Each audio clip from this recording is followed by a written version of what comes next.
pudiéramos nosotros creer, los que estamos en el siglo XXI, realmente que las profecías de Dios son completamente sin ninguna equivocación y se cumplen al 100%.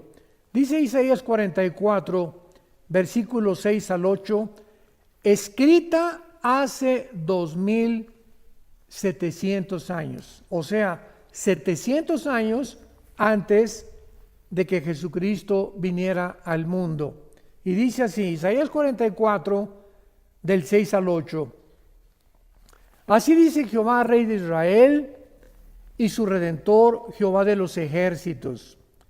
Yo soy el primero, y yo soy el postrero, y fuera de mí no hay Dios. Aquí el profeta Isaías está hablándonos acerca de la eternidad de Dios y del principio y el final con el cual encontramos nosotros en la Biblia declarado todos los acontecimientos desde la creación del universo hasta el final de la historia humana. Cuando Dios dice, yo soy el primero, nos está mostrando que Él es el único que conoce el principio, porque la ciencia jamás podrá averiguar cuándo tuvo inicio el universo, cuál es el origen de la humanidad. Esto la ciencia nunca lo podrá comprobar, porque para que sea científico tiene que ser repetitivo. Entonces, cuando Dios dice yo soy el primero, Él es el que puede en la Biblia mostrarnos cuál fue el inicio tanto de la creación del universo como también la creación de nosotros, de los ángeles y de todo lo que existe. Y cuando dice Dios, y yo al mismo tiempo soy el último o el postrero, ¿qué nos está queriendo decir? Que si Él es el primero y Él es el último, nosotros nos encontramos en medio. O sea, porque todavía no llegamos al final. Entonces, si nosotros estamos en medio y Él es el final y Él nos ha dicho a través de la historia de qué forma todos los eventos se han venido cumpliendo, tenemos la absoluta confianza de que podemos nosotros también saber que el final será como Dios lo profetizó en las Sagradas Escrituras y como Jesucristo y sus apóstoles lo profetizaron también. Pero el profeta Isaías continúa diciendo en el versículo 7, ¿quién proclamará lo venidero, lo declarará y lo pondrá en orden delante de mí, como yo hago desde que establecí el pueblo antiguo? Anuncien lo que viene y lo que está por venir. Aquí Dios está lanzando un interrogatorio, un cuestionamiento. Podría yo decirle que es como un desafío, como un reto. Y está preguntándoles a todos los falsos profetas que han surgido a través de la historia, ¿quién puede realmente proclamar el futuro con la exactitud del 100% de las profecías cumplidas como las que están en la Biblia? ¿Quién? Nadie en la historia. Que las profecías de Nostradamus y las profecías de Mahoma, etcétera, etcétera, nos damos cuenta que las de Nostradamus se cumplieron en un 30-40% y las otras 60-70% fracasaron. El único que realmente puede conocer el futuro es Dios. De ahí esta interrogante, y continúa diciendo, ¿quién podrá proclamar lo venidero, lo declarará y lo pondrá en orden delante de mí, como hago yo desde que establecí el pueblo antiguo? ¿Qué quiere Dios decirnos con esta pregunta? Si venimos a la Biblia, encontramos que desde el principio de la Biblia, Dios nos muestra el origen de que a lo cual la mayor parte de los psicólogos, historiadores, filósofos, etcétera, etcétera, han tratado de explicar el problema humano. Por ejemplo, William Shakespeare, el famoso dramaturgo inglés, dijo que el problema humano era un defecto trágico. Carlos Marx postuló su famosa teoría de clases o lucha de clases, que si la clase del proletariado derriba a la clase burguesa, la sociedad va a vivir en paz, y es el problema por el cual el ser humano tiene tanta maldad. Sigmund Freud, el médico vienés, también se atrevió a decir, no, el problema del ser humano es realmente el medio ambiente y la sexualidad desde la infancia. Todos estos escritores, famosos psicólogos, dramaturgos, han tratado de explicar por qué el ser humano se comporta de una forma autodestructiva. ¿Por qué el ser humano hace lo que hace cuando está atentando contra su propia salud, su propia familia y contra su propio medio ambiente? Bueno, desde el principio Dios en la Biblia nos los muestra. La razón se llama el pecado. El pecado es como un virus que entró a la humanidad y nos contagió a todos. Y es la razón de los huracanes, de los COVID, de las pandemias, de los terremotos, de los tsunamis, de los cánceres, de las enfermedades y de todas las miserias que el ser humano ha atravesado a través de todos estos últimos casi 6,000 años de historia. Así que cuando dice Dios, ¿quién podrá en orden de mí todo lo que yo hago? El orden de la Biblia es asombroso, es sobrenatural, porque de ahí en adelante vemos que Dios llama a Abraham y le da la profecía, en ti serán benditas todas las naciones, y vemos la semilla de Abraham genéticamente a través de todo el Antiguo Testamento, cómo llega hasta el nacimiento del Mesías prometido, Jesucristo. Y de ahí en adelante pues vemos todo en el Antiguo Testamento también, que encontramos el orden de todos los imperios en el libro de Daniel. Daniel profetiza hace 2600 años que después de Babilonia vendría otro imperio, tal como la historia lo corrobora, que fueron los medos persas. Vendría un tercer imperio, que serían después de los persas, los griegos, y un cuarto imperio que serían los romanos. Así que el orden de la historia está en la Biblia. Y profetiza la Biblia, aunque lo vamos a ver más adelante, de qué forma acabará el mundo política, religiosa, económicamente. Así que esto es maravilloso. Cuando venimos a la Biblia nos damos cuenta que estamos sobre un fundamento seguro, sobre algo que tiene bases no solamente bíblicas y teológicas, sino filosóficas, históricas, paleontológicas, genéticas, químicas, matemáticas y de la disciplina académica que podamos mencionar. Vamos pues a continuación y ver que nuestra expectación no debe ser de temor ante todo lo que está pasando en el mundo, porque los cristianos no estamos esperando un final, sino que estamos esperando un nuevo comienzo de la historia. O sea, no hay tal cosa como el final de la humanidad, porque cuando termine la humanidad y la muerte, vamos a ver que después nosotros vamos a entrar al reino milenial que Jesucristo profetizó, conocido como el milenio o el reino mesiánico. ¿Sabían ustedes que mueren 55 millones de personas al año?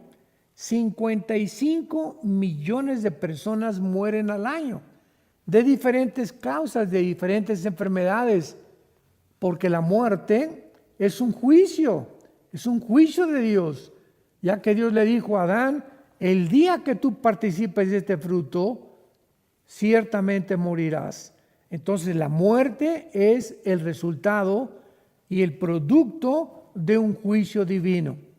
Una vez alguien me preguntó, ¿usted cree que el coronavirus famoso que está ahorita tan controvertido y debatido en el mundo es un juicio de Dios? La pregunta es sí, y podemos responder también que no. Sí es un juicio de Dios porque miles de personas han muerto de esta famosa pandemia y miles mueren de cánceres. Simplemente en el 2019 en China murieron casi 200,000 personas, casi 300,000 personas del flu o de la influenza. Así que estamos nosotros haciendo un teatro, ¿verdad? Un circo, diciendo que ahorita toda la atención está concentrada en un famoso virus. Pero 55 millones de personas cada año están muriendo en el mundo. Y este fue el caso realmente de que nosotros podamos ver a dos ejemplos en el Nuevo Testamento del famoso Simeón y Ana, que estaban esperando no un final, sino un nuevo comienzo de la historia. En el libro de Lucas, en el Nuevo Testamento, capítulo 2, esto es maravilloso y siempre me ha asombrado y me ha confortado y me ha animado muchísimo a mantener este espíritu expectante, de saber que no estamos esperando un final, los cristianos, estamos esperando un nuevo comienzo, porque el día que nosotros muramos, comenzamos una nueva vida, y una vida que verdaderamente ya estará libre de enfermedades y de problemas como los que actualmente estamos atravesando. Veamos en Lucas capítulo 2, versículo 25 y 26, estas palabras. Esto fue antes de que Cristo naciera y está relatándonos la vida de dos personas ya en estado, se podía llamar de la tercera, cuarta edad, Simeón y Ana, que ellos, a pesar de vivir en un gobierno como el gobierno romano, perseguidos, donde en un lapso futuro iban a comenzar a aventar a los cristianos a los leones, ellos mantenían la esperanza de que cuando naciera el Mesías cambiarían las cosas. Y dice así Lucas 2:25. Había en Jerusalén un hombre llamado Simeón, y este hombre justo y piadoso esperaba la consolación de Israel. Este hombre, a través de todos los años que él vivió, tenía una esperanza, que cuando viniera el Mesías se cumplieran las profecías del Antiguo Testamento y él pudiera personalmente dar testimonio de que realmente su fe no había sido en vano. Estaba esperando la consolación de Israel y el Espíritu Santo estaba sobre él. Y le había sido revelado por el Espíritu Santo que no vería la muerte antes que viera al ungido del Señor. Y movido por el Espíritu, vino al templo, y cuando los padres del niño Jesús le trajeron al templo para hacer por él conforme al rito de la ley, él lo tomó en sus brazos y bendijo a Dios diciendo: me voy a detener aquí. Este hombre estaba esperando al Mesías y enfrentó todas las vicisitudes de la vida para que esa esperanza no muriera en él.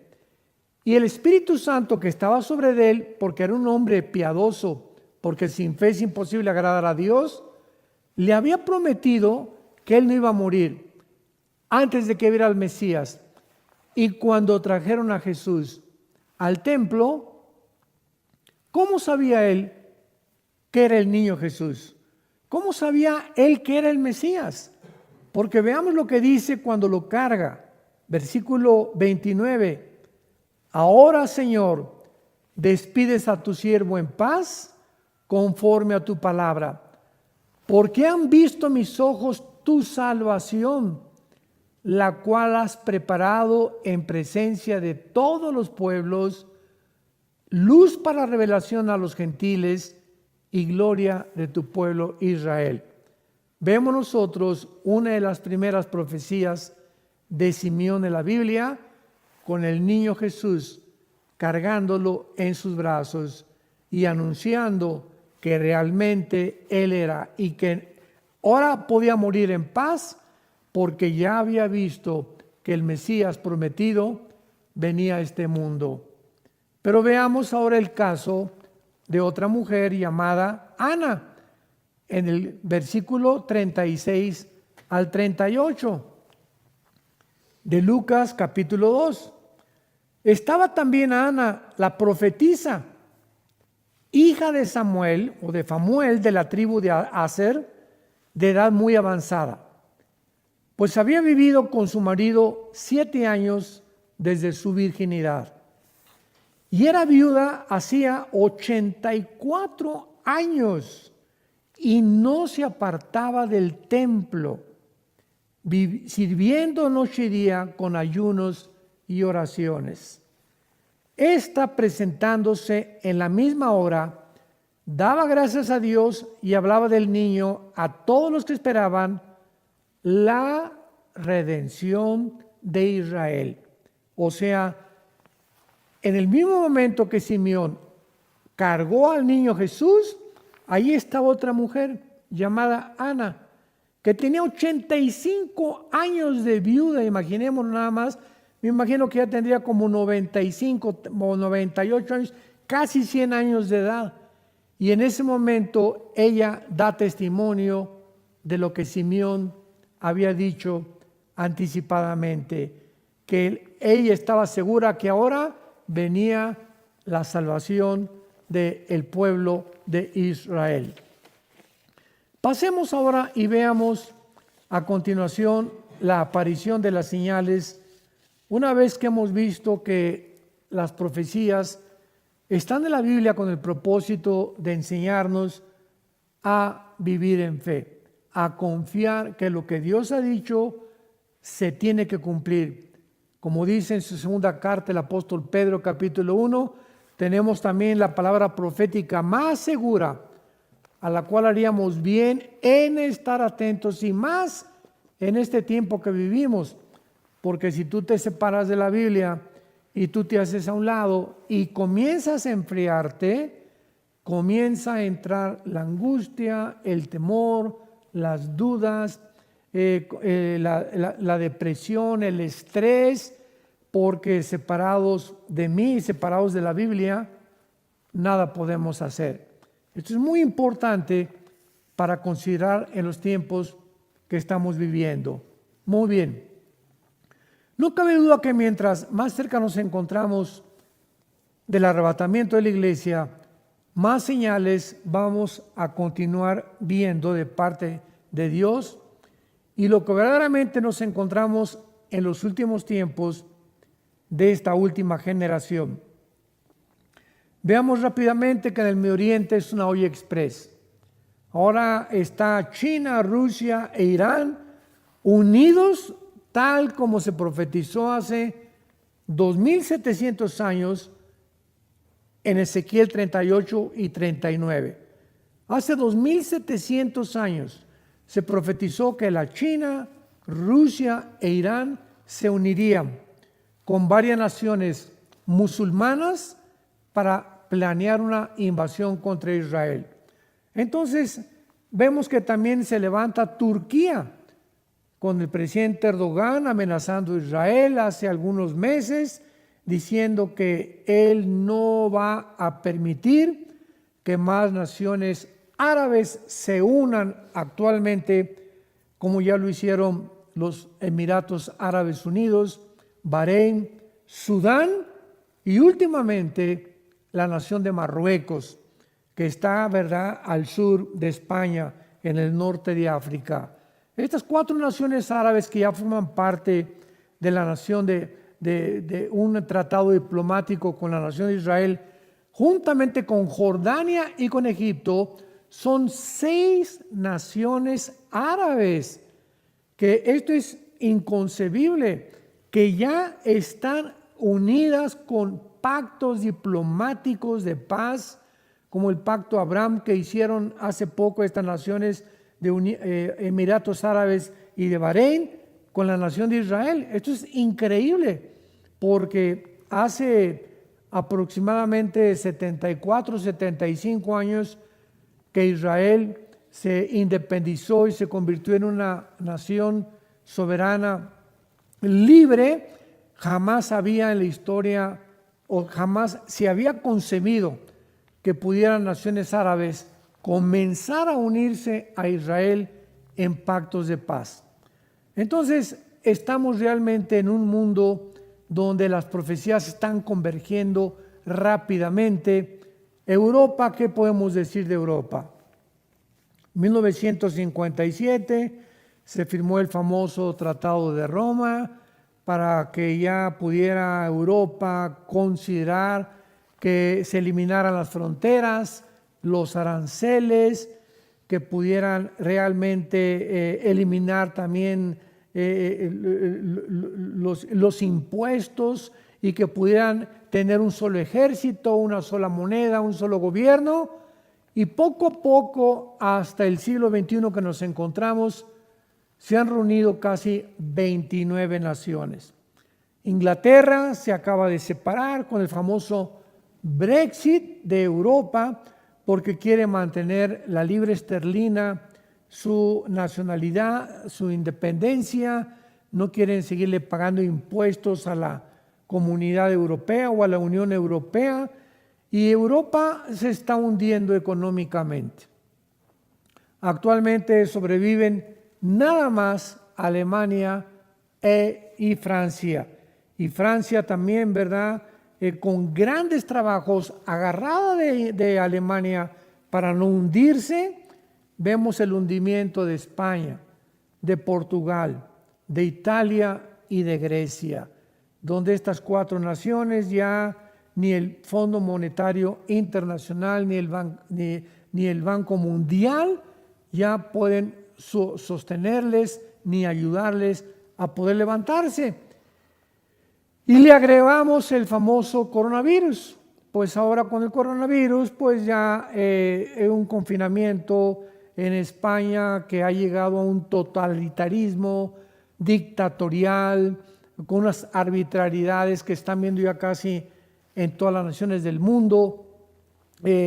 Ahora vemos nosotros que las personas de edad, porque Europa es un continente de personas de la tercera, cuarta edad. La mayor parte de los europeos ya no quieren tener hijos. Entonces es un continente viejo. ¿Y qué va a pasar con este continente viejo? Ahora con el coronavirus, donde ya están muriendo todos los de la tercera, cuarta edad, y si no se están muriendo, los están matando, como lo hicieron en la Toscana, al norte de Italia, cuando comenzó esta pandemia.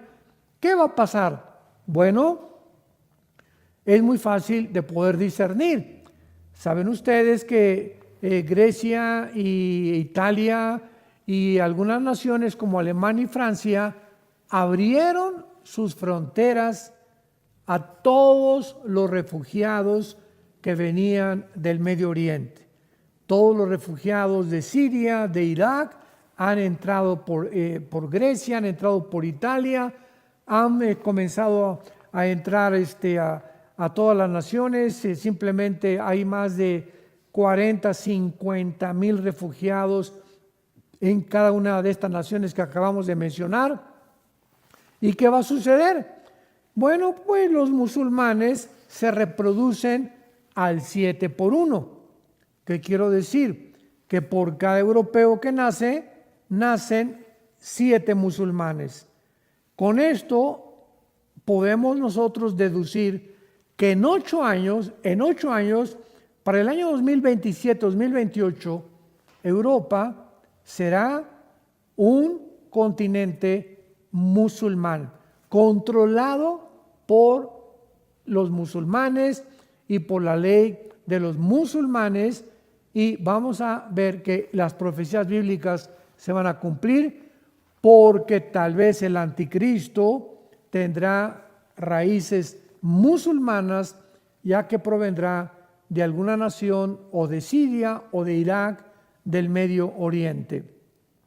Este panorama, pues, general que acabo de compartir con ustedes nos abre un poco los ojos para darnos cuenta de qué forma está el mundo convergiendo a las señales de estas que vamos a comenzar a estudiar, pero tenemos que tener un panorama muy claro para poder saber que tenemos el tiempo límite, el tiempo contado, y que haríamos bien al darnos cuenta que el fin de todas las cosas se acerca, ser sobrios y velar en oración.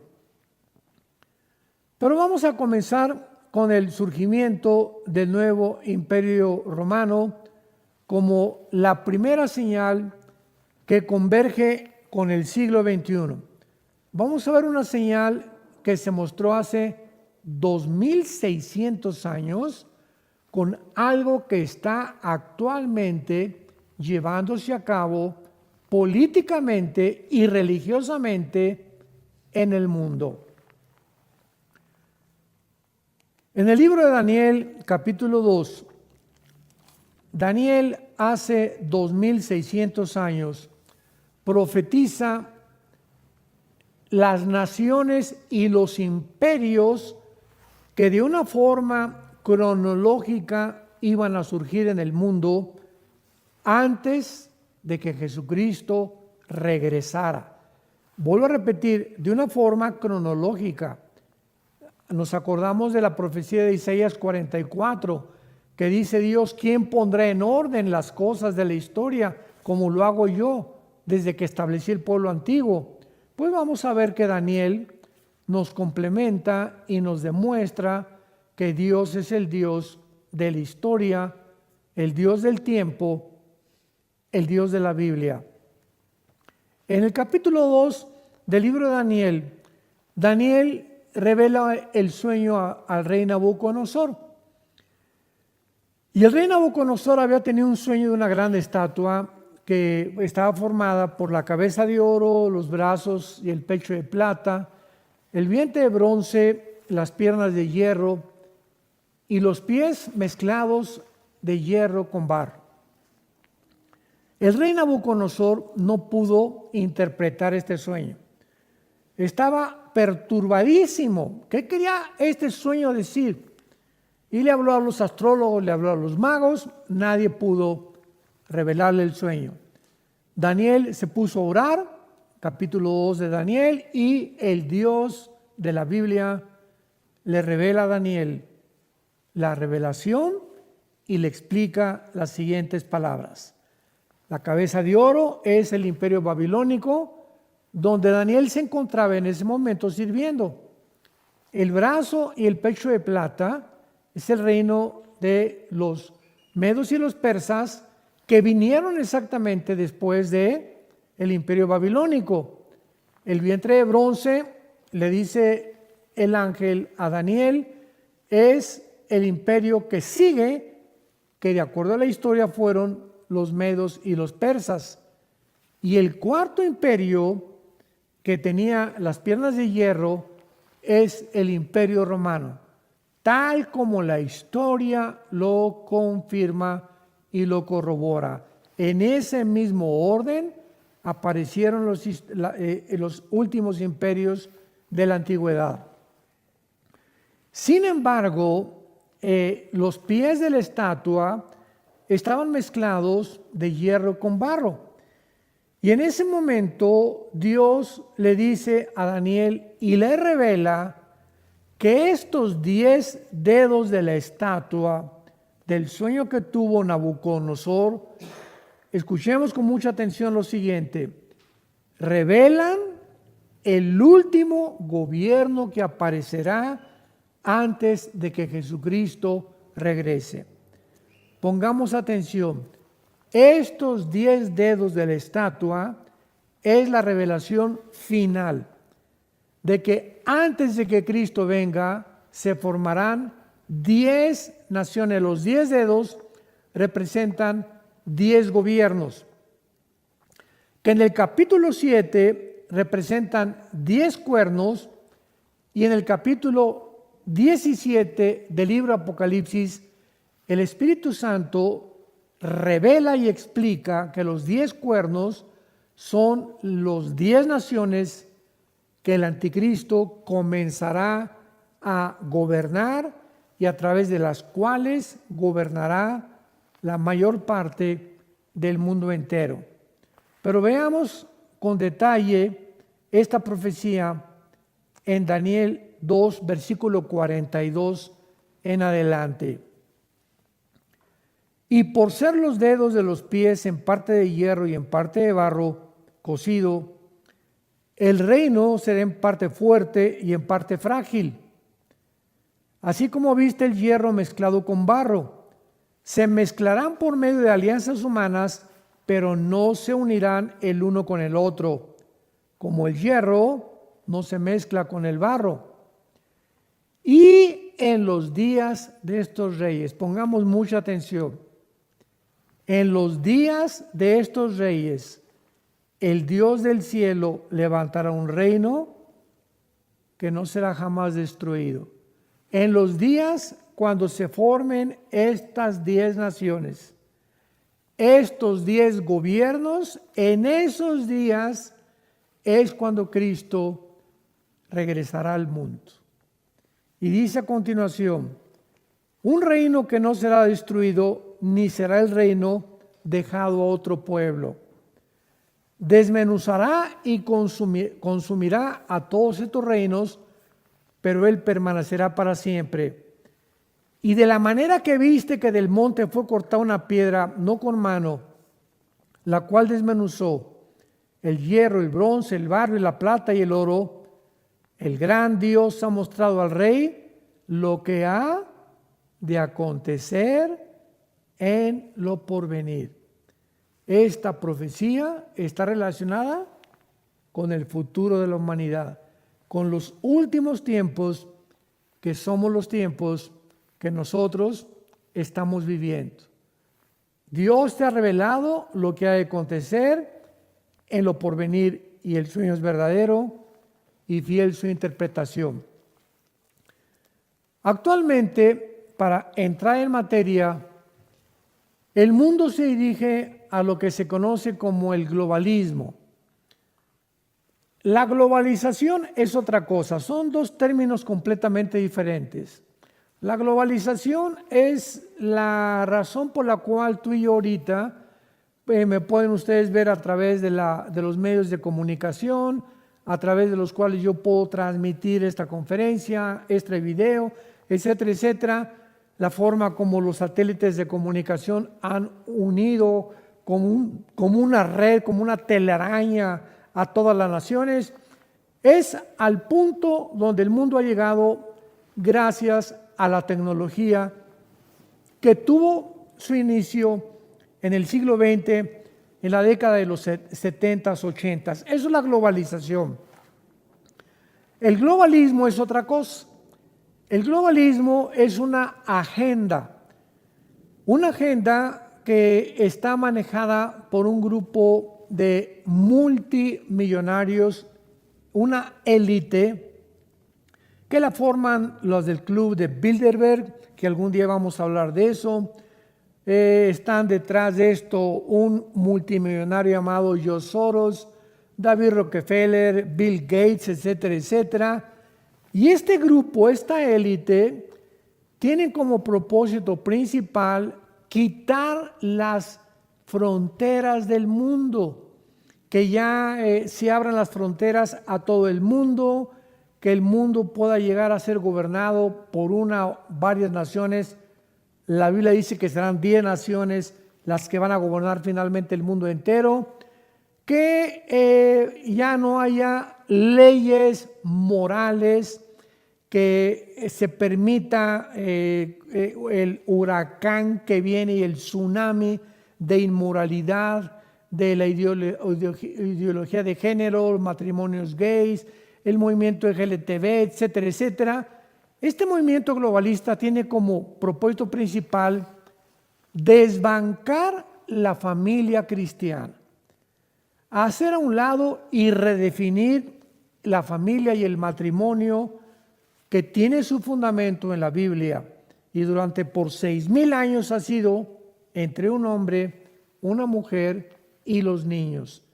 Entonces, esta agenda global le interesa desbancar las religiones, los valores morales, para que finalmente sea el Estado el que pueda controlar a los seres humanos.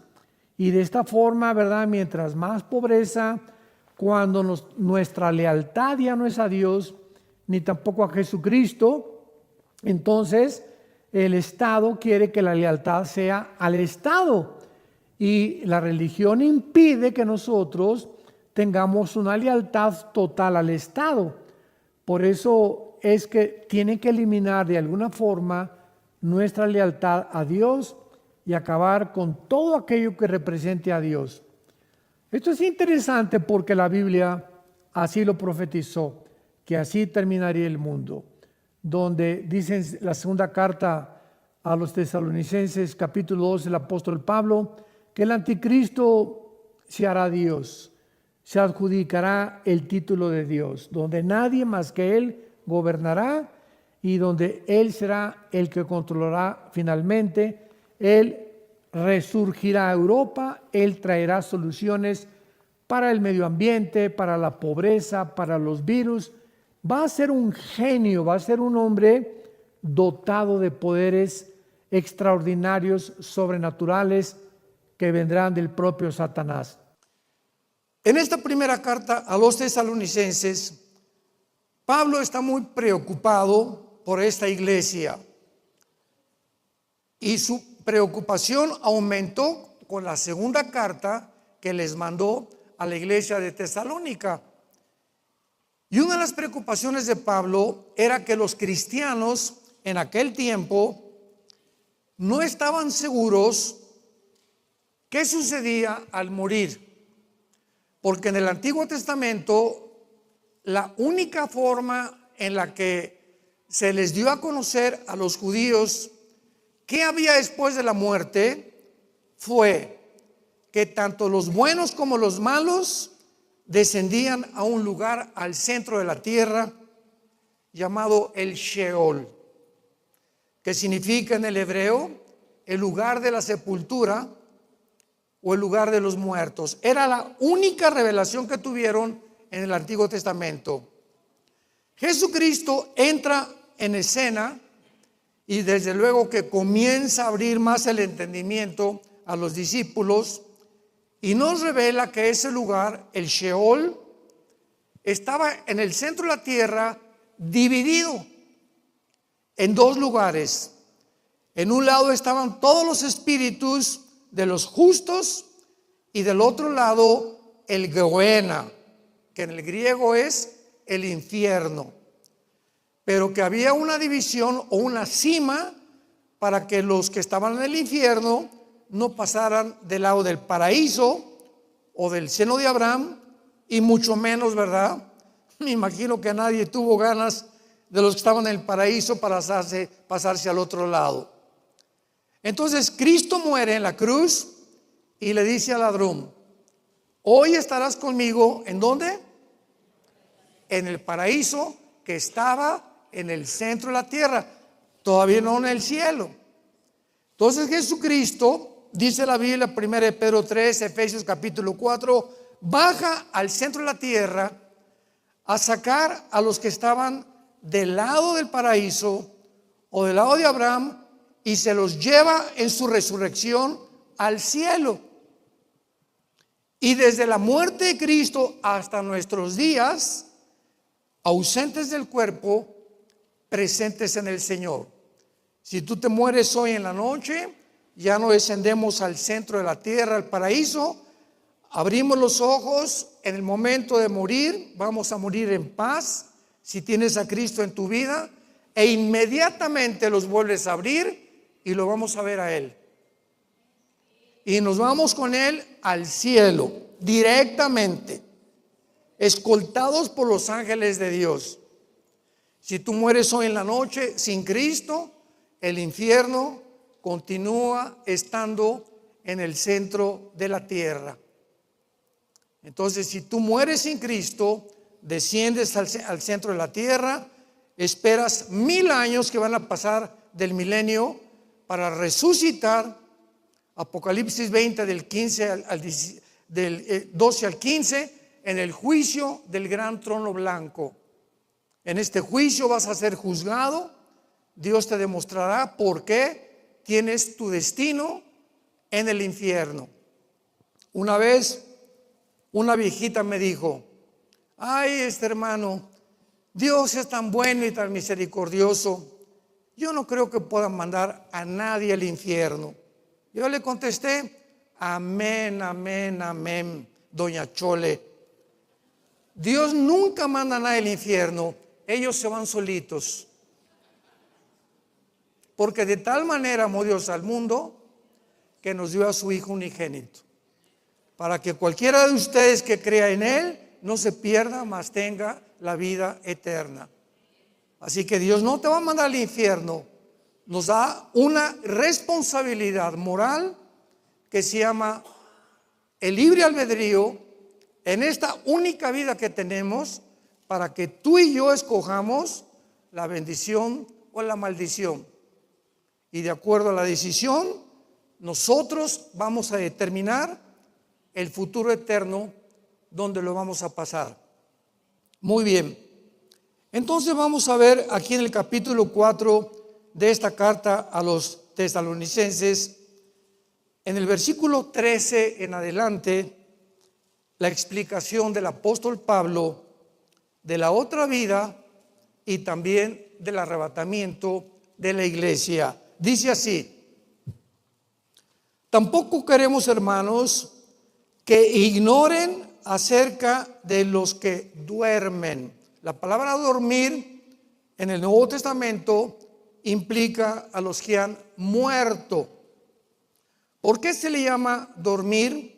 Es una especie como de alegoría, implicando que, por ejemplo, en la noche, ¿verdad?, nos acostamos, cerramos los ojos y entramos a un mundo de oscuridad.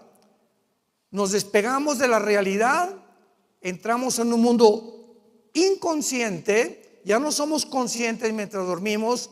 Llega el amanecer y abrimos los ojos y como si fuéramos a resucitar. Después de 8 horas de oscuridad, abrimos los ojos y otra vez estamos en la luz. Entonces, esto es un ejemplo por lo cual dice que duermen, porque es un ejemplo de dormir y despertar la muerte. Entonces Pablo no quiere que cristianos ignoren acerca de los muertos, como estoy seguro que tú tampoco quieres ignorar qué pasa después de la muerte. Muy bien. En primer lugar, para que no se entristezcan como los otros que no tienen esperanza. El primer punto es el siguiente. Todavía me acuerdo nuestros abuelos, mi abuela materna, que cuando alguien se moría se vestían de negro, casi las mujeres, los hombres también, y le llamaban vestirse de luto. ¿Se acuerdan? Todos de negro implica de luto. Y me acuerdo que mi abuela una vez duró 4 años vestida de negro.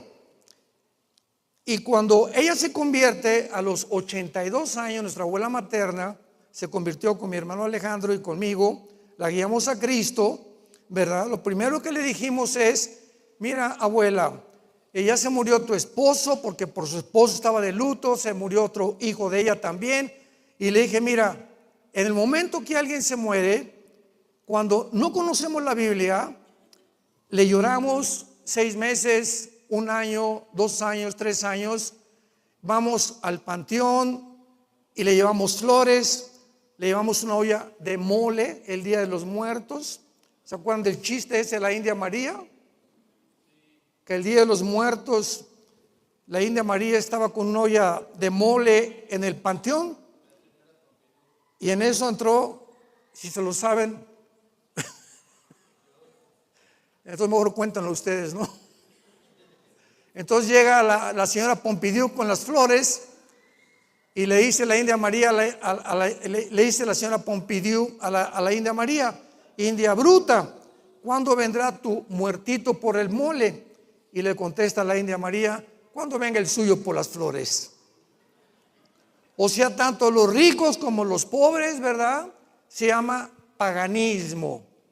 O sea, tú le llevas, un cristiano nunca regresa a un panteón. Nunca. Porque no hay nada ahí. Desde el momento que él está, ya no está ni en la caja tampoco. Se acerca la gente y llora en la caja y por aquí, por allá. Esa persona ya no está ahí adentro, mucho menos en el panteón. Pero todo esto lo hacemos porque ignoramos qué es la muerte. Y tenemos este maravilloso libro que nos corre las cortinas y nos muestra lo que un ser humano no puede entender sin Jesucristo. Entonces nos entristecemos cuando alguien muere, es lógico. Podemos llorar 15 días, un mes, 2 meses, es lógico. Pero una de las peores cosas cuando alguien se muere es seguirnos atormentando, viendo fotos de la persona, yendo al panteón, hincándonos y volviendo a llorar, pasando videos del muertito que nos vuelve a recordar y volvemos a llorar, y sin que nos demos cuenta, creemos que esa persona está en un lugar peor o mejor que nosotros.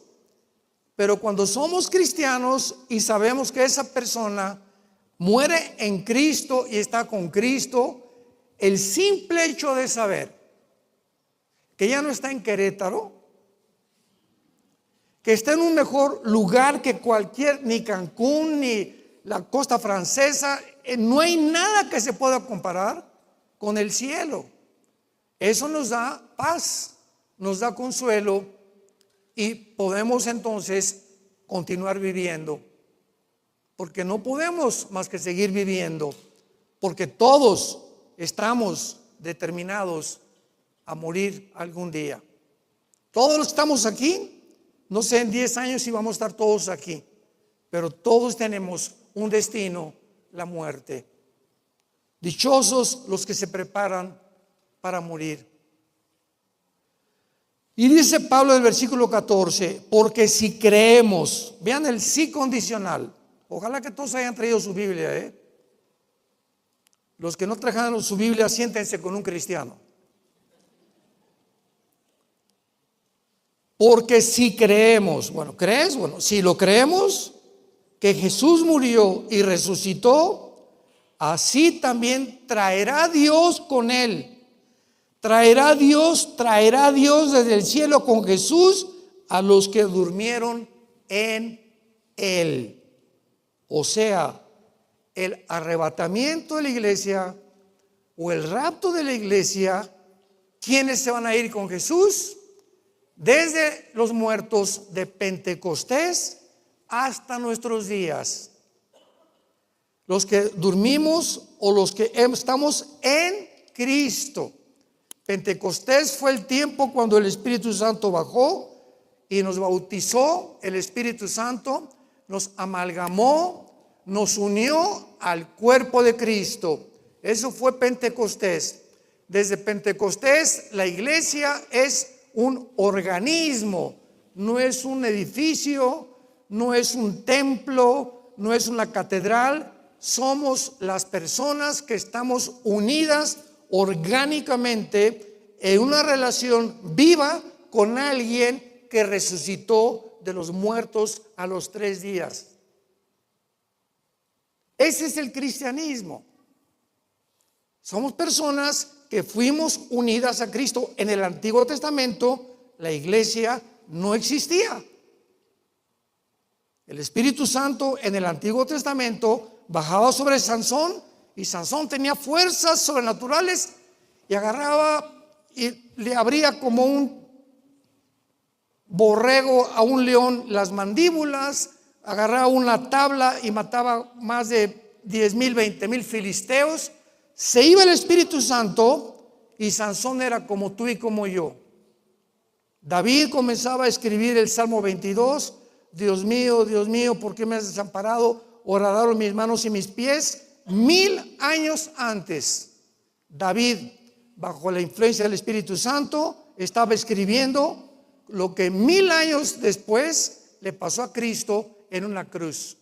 Describió con detalles la muerte de Cristo. Se iba el Espíritu Santo y David no sabía ni escribir una carta a su esposa.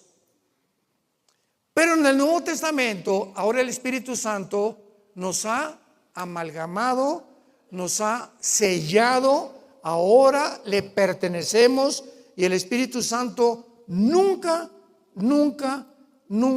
se va a salir de nosotros hasta el día de nuestra resurrección. Efesios capítulo 1. Somos sellados hasta el día de la resurrección. Ahora, le podemos causar dolor al Espíritu Santo cuando pecamos. Efesios 5, no le causen dolor, pero el Espíritu Santo ya no se sale de nosotros. Ya estamos marcados como la propiedad de Dios. Le pertenecemos a Dios ahora. Y como tales tenemos que ser santos en toda nuestra manera de vivir. No quiero que se entristezcan como los otros que no tienen esperanza. Versículo 15, por lo cual os decimos en palabra del Señor. Pongan atención, de aquí en adelante viene la explicación del rapto de la iglesia. Muy bien.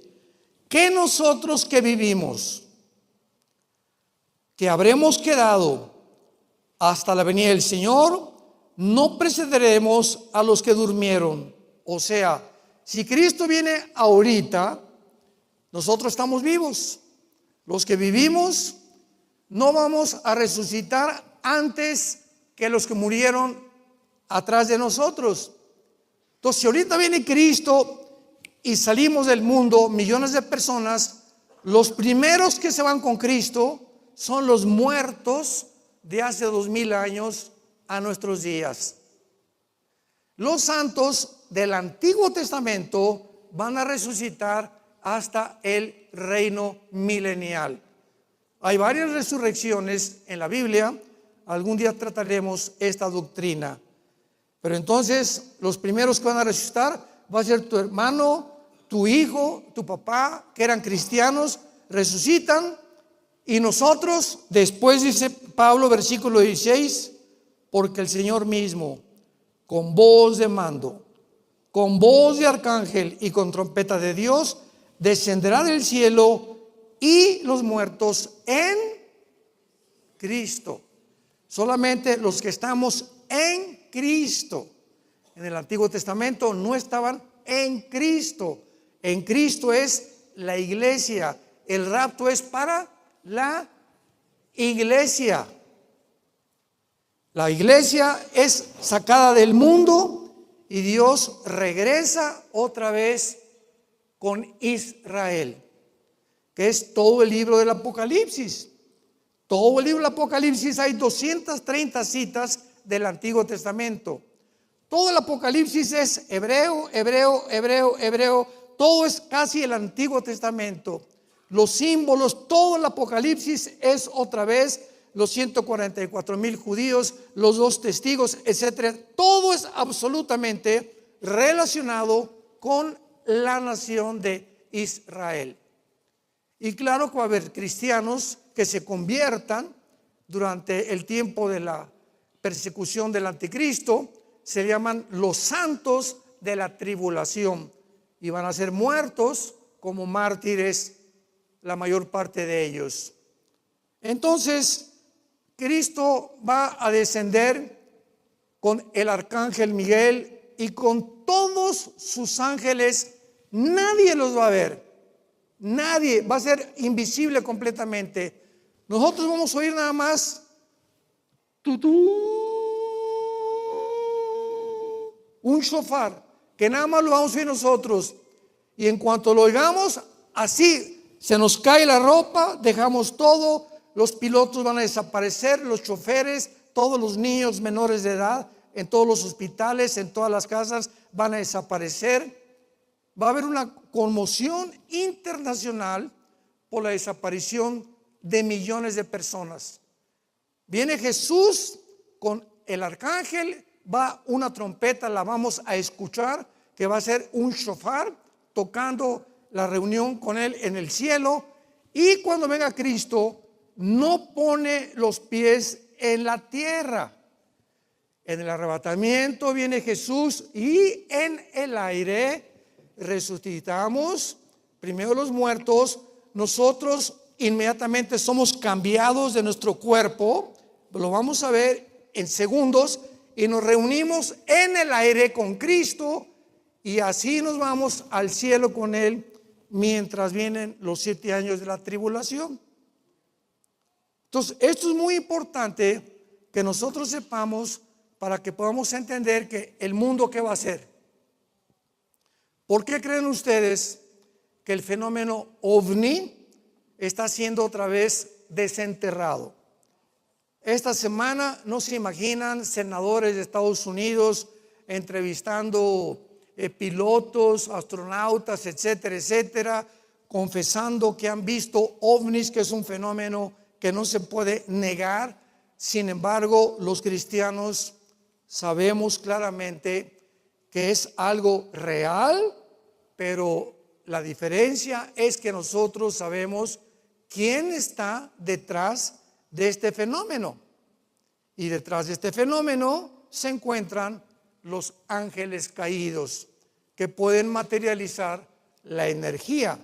La Biblia nos abre las cortinas y nos muestra el poder que tiene Satanás, sus ángeles y sus demonios para entrar a este mundo físico, entre el espacio y el tiempo, manifestarse en el mundo físico, hacer que se levante este púlpito de repente, levitar a una persona, hacer que a un santito le comience a salir sangre así de una estatua, fenómenos parapsicológicos que la gente los atribuye unos a Dios, otros a quién sabe, pero son obra completamente de demonios. Y cuando nosotros lo sabemos, ya podemos nosotros discernir, distinguir entre lo que es real y lo que es una imitación. El Señor descenderá y los muertos en Cristo, aquí está, resucitarán primero. Luego nosotros, versículo 17, los que vivimos, los que hayamos quedado, seremos arrebatados. La palabra arrebatados es la palabra arpazo, con Z en el griego. En el latín es raptarus. Entonces, arrebatados, sacados, todos son sinónimos. En el griego es arpazo, en el latín es raptarus, en el español es arrebatados, etcétera, etcétera. Son exactamente, describen el mismo evento. Entonces, como alguien puede decir que el rapto no está en la Biblia, es que la palabra rapto no existe, cabeza de aguacate. No entiendes que también una palabra puede decir bonito, maravilloso, y es diferente, como Jesús. Jesús en español es Jesus en inglés, Jesús en español, Yeshua en el hebreo, pero es lo mismo. Entonces, rapto en el griego es arpazo, en español es arrebatados, en latín es raptarus, de ahí viene la palabra rapto, es lo mismo. Entonces, nosotros somos sacados juntamente con ellos en las nubes para recibir al Señor en el aire, para recibirlo en el aire. Él nos pone los pies y así estaremos siempre con el Señor. Muy bien. En la segunda venida de Cristo, el rapto, nos vamos acá. Y en la segunda venida pasan 7 años, Zacarías capítulo 14 del 1 al 5. Jesús viene con nosotros, aquí viene por nosotros. En la segunda venida viene con nosotros y pone los pies en el monte de los olivos. Y se hace un valle como una cruz. y viene con nosotros a establecer su reino milenial. Entonces, hay una grande diferencia entre el arrebatamiento y la segunda venida. Pero la confirmación más grande la encontramos en la primera carta a los Corintios, capítulo 15, versículo 51 y 52. Dice así: escuchen esto con mucho cuidado. He aquí os digo un misterio. No todos dormiremos, pero todos seremos transformados.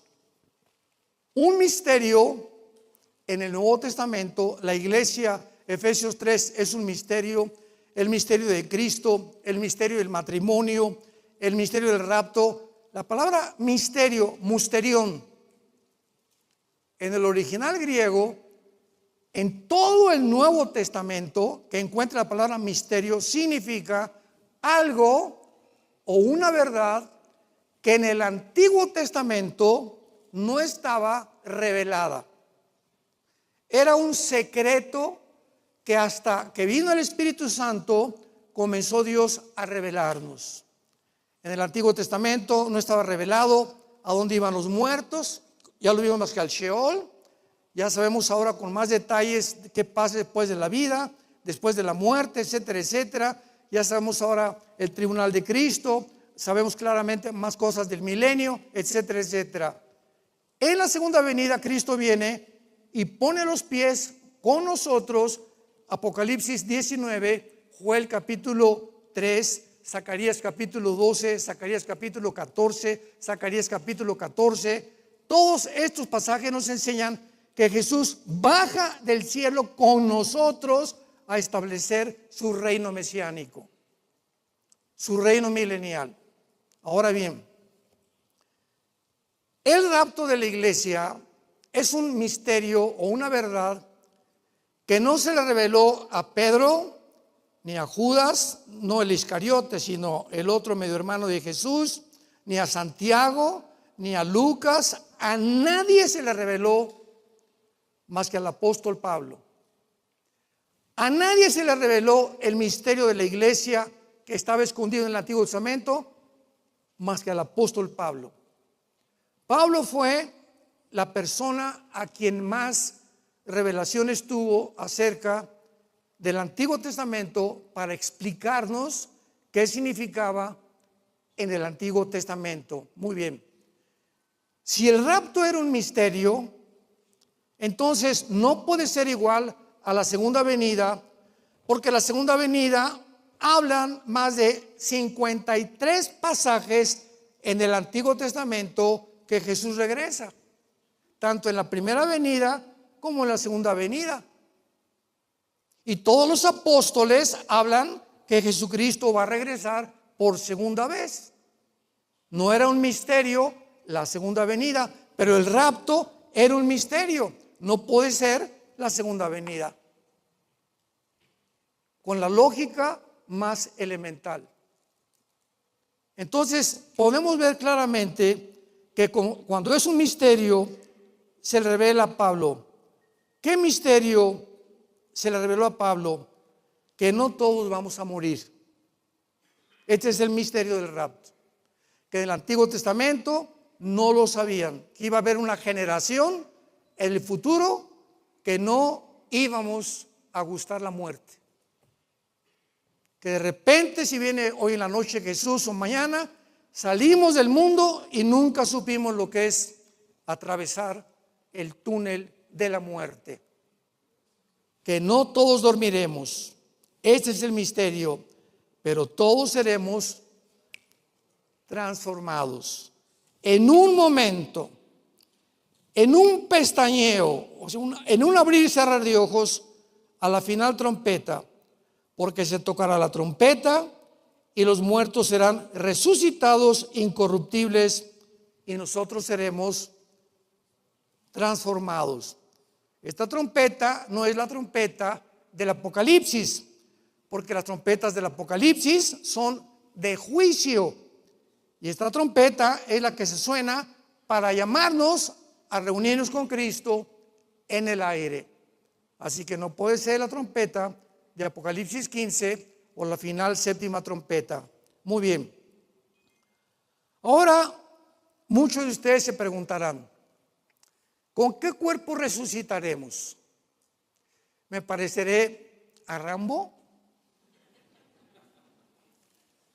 ¿O las mujeres nos pareceremos a Madonna? ¿Cómo seremos? ¿Cómo serán los niños? Etcétera, etcétera.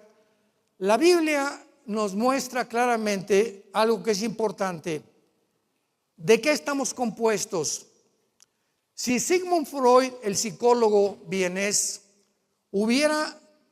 le hubiera hecho caso a su mamá, que comenzó a decirle que leyera la Biblia, pero él se envaneció. No, yo voy a encontrar que la mente es el problema, la psique, aquí está todo el problema del ser humano. Si él hubiera entrado a la Biblia, hubiera descubierto que el ser humano no es solamente cuerpo y psique, mente. La Biblia es el único libro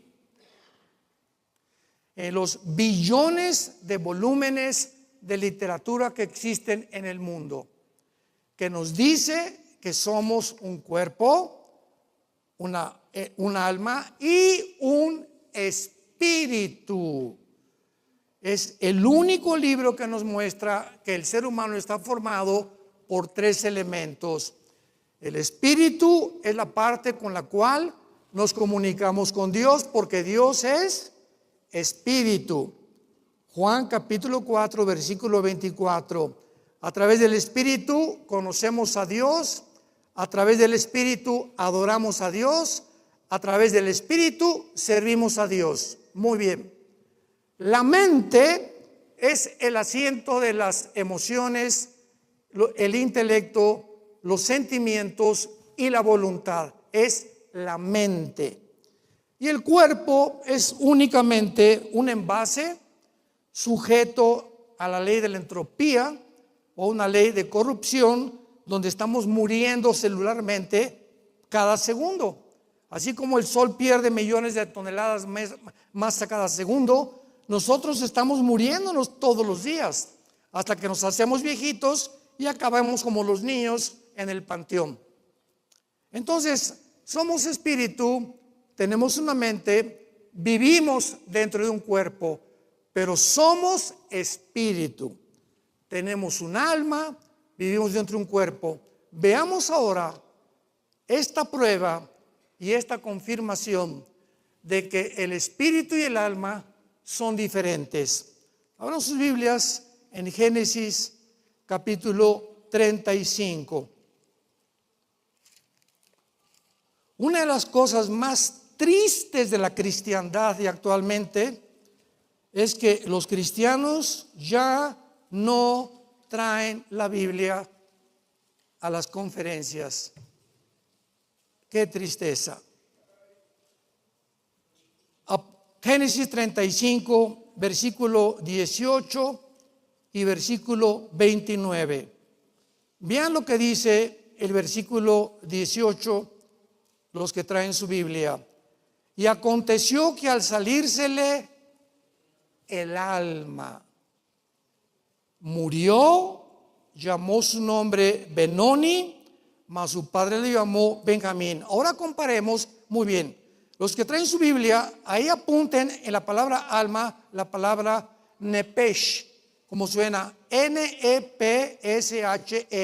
nepesh. En el hebreo se pronuncia la S-H como J, nepej. Es la palabra alma en hebreo, nepej.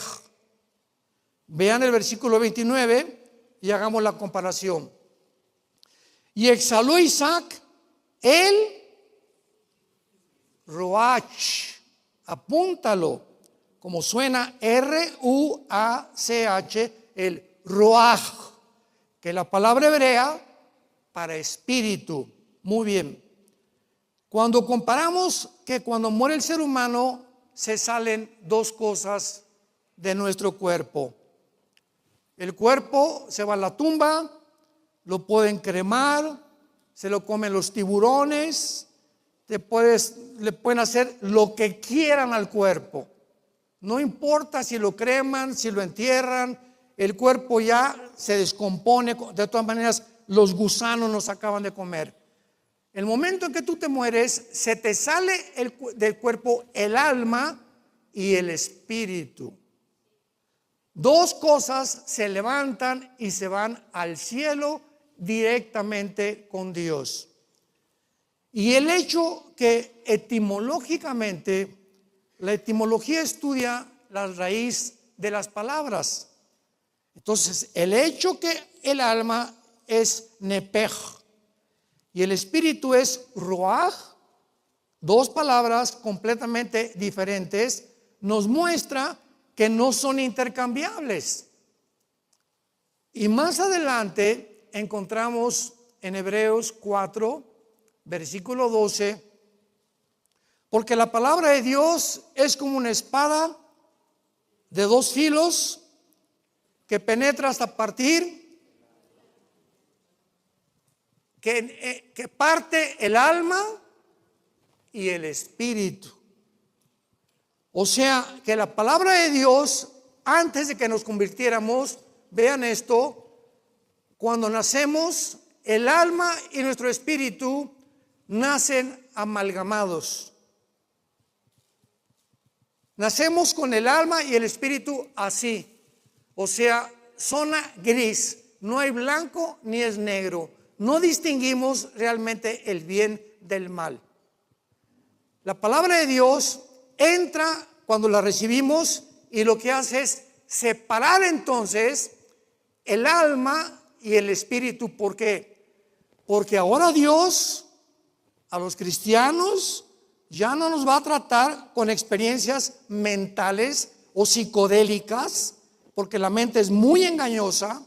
Ahora Dios nos va a tratar, porque Él es espíritu, con el espíritu. Y toda la información de Dios vendrá al espíritu a través de Juan 6:63. Mis palabras son espíritu y son vida. Yo hago contacto con la Biblia y no es letra muerta. Hay algo que tiene vida que entra cuando la memorizo, la estudio, la leo, la medito, entra a mi alma y comienza a cambiar mi manera de pensar. Porque renueva mi mente la palabra de Dios. Entonces ahora el espíritu, ¿verdad?, comienza a mandar la información al alma. Ya mi información no viene de Marx, ni de Freud, ni del Che Guevara, ni Jean-Paul Sartre, ni tampoco de Bertrand Russell, ni de Platón, ni de Demóstenes, ni de Sócrates. Mi mente ahora ya no es alimentada por ninguna mente humana, porque todos los hombres no podemos ser perfectos ni contener la sabiduría. El único que dijo yo soy el camino, la verdad y la vida fue Jesucristo. Y ahora a Él le interesa que yo le haga caso, que venga a su libro, que lo traiga los domingos a la iglesia, que tenga una Biblia en mi cuarto, otra en el baño, otra en mi cajón de mi coche, cuando vaya al banco una Biblia chiquita, que seamos hombres y mujeres de la palabra. Si no, nunca vamos a crecer, ni vamos a conocer realmente a Dios. Y la Biblia cada vez más lejos y más lejos y más lejos y más lejos, al grado que ya llegan personas a la iglesia sin la Biblia. Yo me acuerdo en mis clases de química y de física, lo primero que el maestro decía: levanten su libro de física. Pepito, yo no lo traigo, vaya a su casa por él. Su libro de física, no lo traje. ¿Cómo vienes a la clase de física sin tu libro de física, Pepito? Vete por él. Venimos a la iglesia, ¿cuál es nuestro libro? La Biblia. Y más de la mitad de la gente ya no trae la Biblia.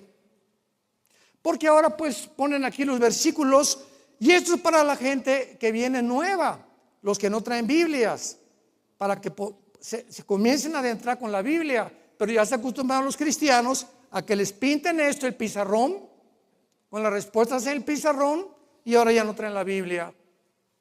Y así estamos siendo condicionados a alejarnos de la palabra de Dios.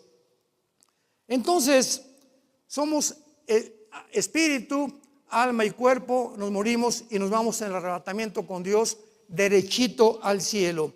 Y finalmente, en Apocalipsis capítulo 6. Apocalipsis capítulo 6, veamos el quinto sello. Esto termina con la famosa también teoría de que cuando morimos estamos dormidos. Hay una secta que se llama los Testigos de Jehová que enseñan esta herejía, que la Biblia no sé dónde lo sacaron, pero no lo enseña la Biblia. Apocalipsis 6, versículo 9. Cuando abrió el quinto sello, vi, dice Juan, vi con mis ojos espirituales bajo el altar las almas de los que habían sido muertos por causa de la palabra de Dios y por el testimonio que decían. Juan vio en el cielo seres humanos, sus almas que habían muerto como mártires por la palabra de Dios. Y allá en el cielo clamaban, tenían cuerdas vocales. ¿Pero qué acaso al morir los gusanos no nos comen todo?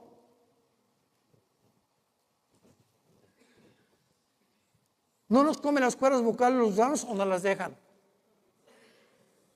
¿Nos comen el cerebro también? ¿Y cómo en la otra vida seguimos pensando? Y seguimos hablando. Y seguimos oyendo. Ya desde aquí, Cristo dijo, tienen ojos pero no ven. Tienen oídos pero no oyen. Y tenemos una mente, dice 1 Corintios 2, la mente de Cristo.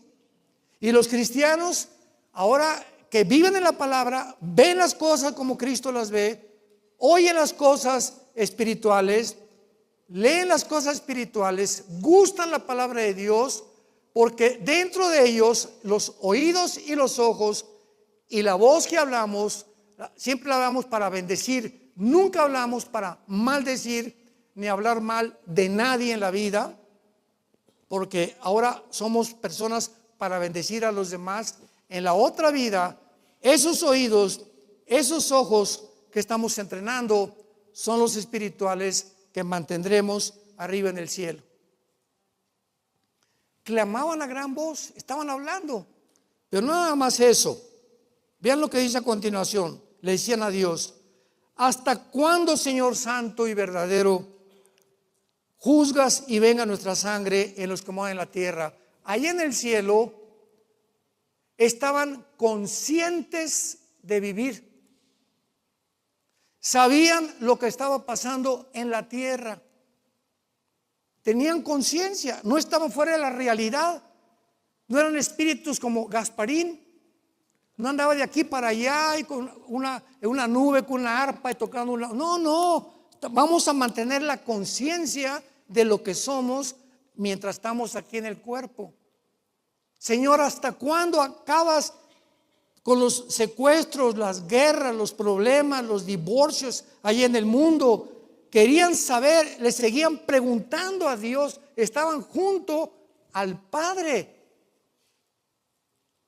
Y se les dieron vestiduras blancas y se les dijo que descansaran un poco de tiempo hasta que sus hermanos, los consiervos, o sea, hasta que todos los que van a morir por el anticristo mueran, entonces podremos fundar el reino mesiánico en la tierra.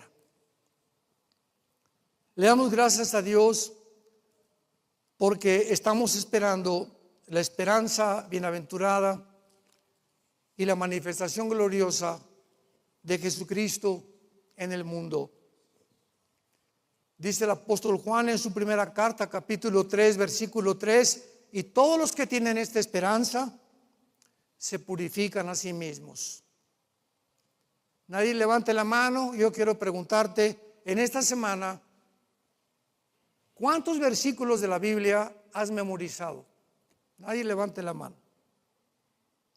¿De perdida te sabe ya el Salmo 23 de memoria? ¿Ya de perdida?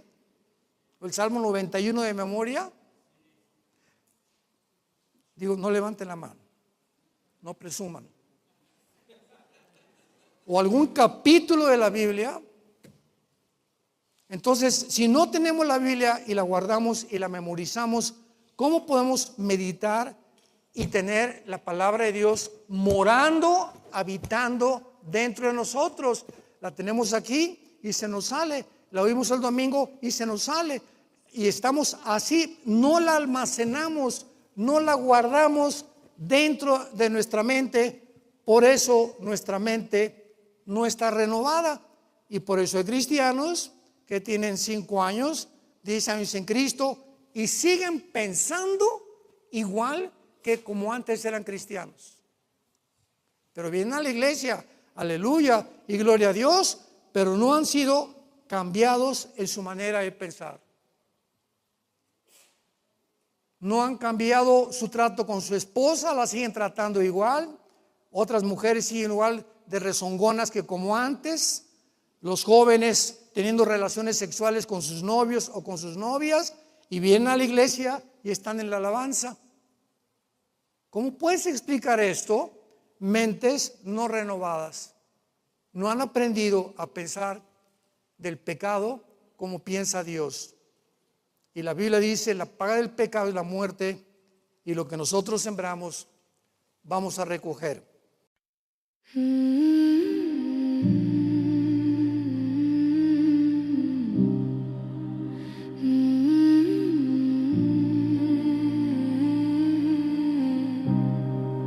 When you walk through that doorway, the room forgot its sound. The air grew still around me as your footsteps faded out. I tried to catch the moment where our story came undone, but silence shook the walls like something breaking one by one. Every shadow on the floor still knows the shape you used to be, and I keep chasing empty spaces where you want to be. After the door you closed, the world rewrote its name. The constellations trembled like they carried all my blame. And every night I wander through the echoes you once chose, trying to find myself. After the door you closed, the windows catch the daylight, but they fail to make it bright. Your absence turns the morning into fragments of the night. I keep replaying heartbeats that no longer pulse the same. A constellation fading as it slowly loses flame. If healing had a language, I've forgotten how it goes. 'Cause every word I whisper still resembles yours the most. After the door you closed, the word rewrote its name. The constellations tremble like they carried all my blame. And every night I wander through the echoes you once chose, trying to find myself. After the door you close, maybe time will learn the rhythm of a heart without your beat. Maybe silence finds its courage where our memories used to meet. But tonight I'm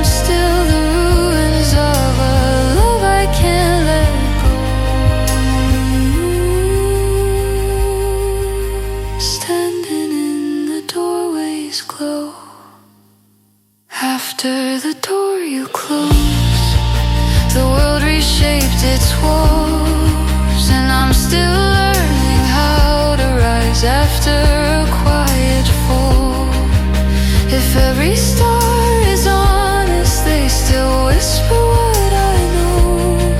I'm trying to move after the door you close.